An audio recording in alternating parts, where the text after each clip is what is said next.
That's all. What qualified ne certified? Qualified. Only registered. Registered is only qualified and certified. So we mwaka wamela bayino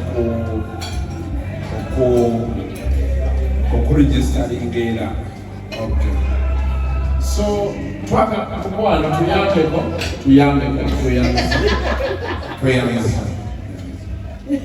So njagala mweyozayoza olunaku olwaleero okuba nti asobodde okusoma n'amala. Abantu bangi tubagamba basome. The world is now moving and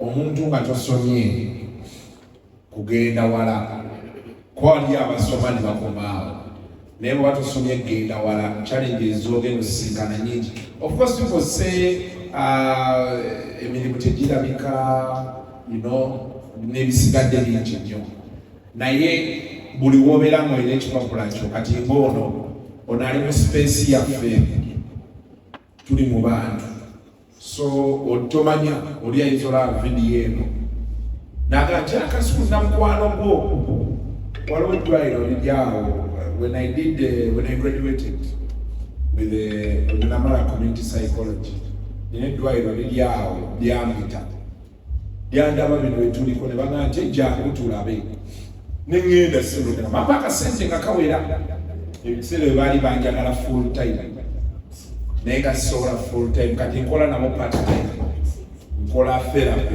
kwogera n'abantu so but the money they are paying me is also nice so I may have more than they pay me but at least I know a month it comes and does something. So what happens is on top of these other things you're doing fail atala mu bulamu tewali kintu kisinga kusanyusa nga kukola kintu kyotegeera. Olaba abantu abasinga batugamba nnyo kasuku ebintu byemukola because kati bino byetukola and no graduating. So I wish you all the best. Abantu abali eyo nga wetaaga nurse omukyalo muwala asobola okubeera nti ajja and by the way kati bannansi bano I don't exactly kyewa specializing zembina ebintu bya nansi naye kati olaba kati mu Uganda wano business etandise okukula. In fact yena omwami who approached me nga ngamba ayagala tandika care home okitegeedde oyo bakadde bulungi ate kati no yagambye ayagala tandika care home nti ndagamba abantu nti ebizibu by'abazungu byatusanga edda nga tukula ng'omukozi bamujja mu kyalo kati ne mu kyalo tekyaliyo omukozi okitegeedde kati ate omukozi olina kunoonya kampuni zitraining abakozi kati nekino kyoliko ogenda bw'onoba serious nekyoliko ogenda kufuna abantu abaagala bannansi. You know they are private chefs. Olinga afumbira bagagga mmere ajja n'afumba n'asiibawo n'erawa breakfast ku makya n'afumba lunch n'afumba ddira nga gwe mulimu naye nga olunaku asaba emitwalo ameka?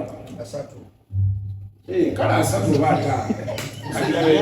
kale kateeberezaamu omuntu emitwalo 3 after 10 days ze miliyoni 3 ne waliyo abakeera mu makya ya bacterias who are earning 1 million nga kwe kuli transport okitegeera kyegamba naye nga teffe twesimisa tugamba baaki so bw'onobeera serious nekyoliko ogenda kukola ssente ate ng'oli mu kintu kyokola kyoyagala.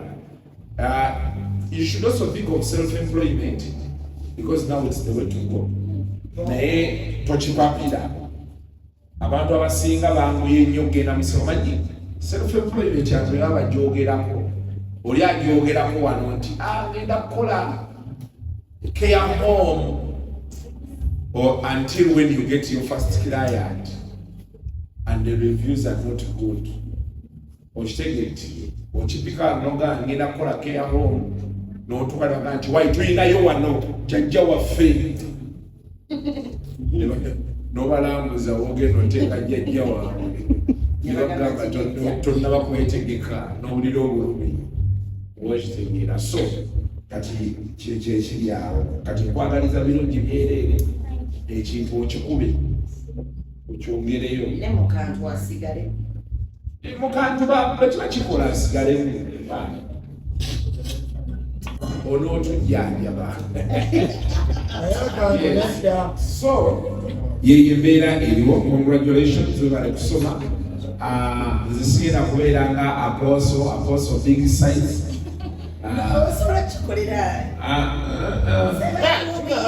kati nze ffe nja muwaayo emitwalo 5 agende atandikirawo kaliya ye gye yatandise nga graduatinze. So oba onooziregisitaringa mu kampuni yo, oba onoogulamu bitanda, oba onoopangisaako apartment, boonojjanjaba basookeraawo, ezo zijja kukuyambamu ekyo. But totuswaza ffe omanyi ekiriwo kati bw'otunulira wonna abakwetoolodde, apart from a few, waliwo abamu tebakeera babeera mu ndongo buli kiseera. Akubira essimu kulwokusatu nina naitia nomuza otereera ddi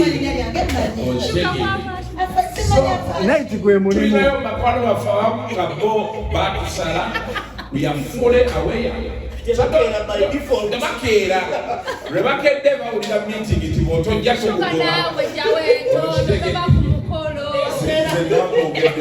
nabakoze entono zakamwogeddeeko olunaku lwankeera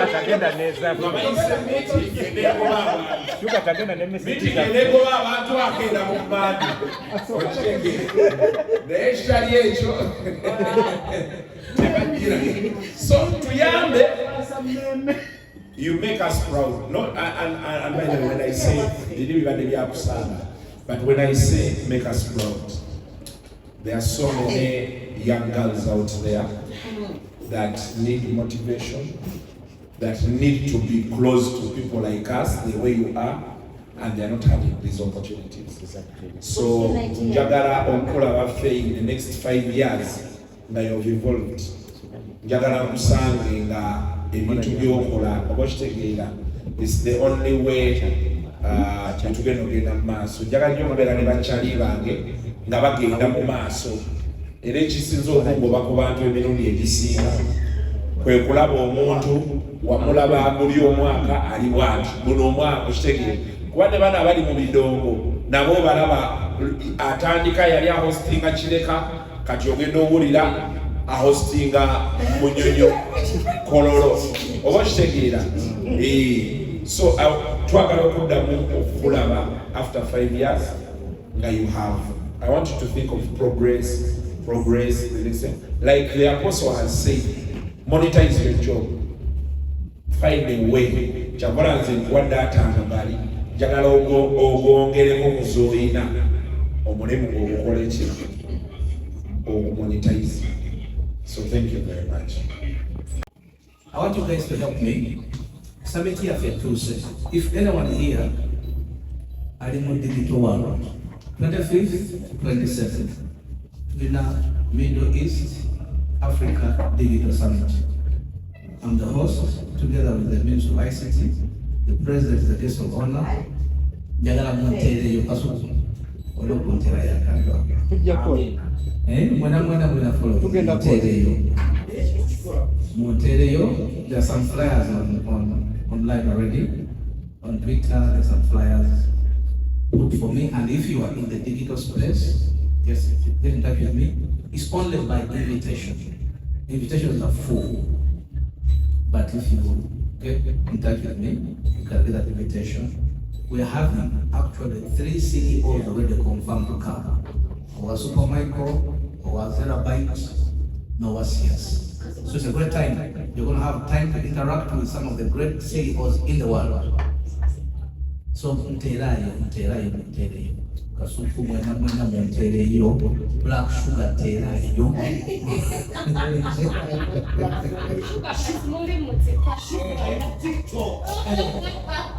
Wana Terayo, Japan. Thank